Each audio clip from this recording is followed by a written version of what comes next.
Sementara itu, Menteri Dalam Negeri Cahyokumolo menginstruksikan seluruh jajaran aparatur sipil negara dan masyarakat untuk memerangi politik uang dan politik sara di pilkada serentak. Mendagri menyebutkan politik uang merupakan racun demokrasi di Indonesia. Hal ini disampaikan Mendagri Cahyokumolo saat peringatan HUT pemadam kebakaran ke-99 tahun di kota Ambon, Kamis pagi kemarin. Menteri Dalam Negeri menyebutkan seluruh elemen untuk berkomitmen bersama memerangi politik uang dan politik sara.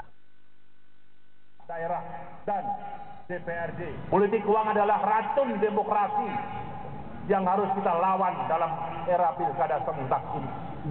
Yang ketiga, mari kita ajak, mari kita harapkan seluruh calon pasangan pilkada untuk kampanye dengan tertib, dengan sejuk, menggerakkan, mengorganisir masyarakat pemilih.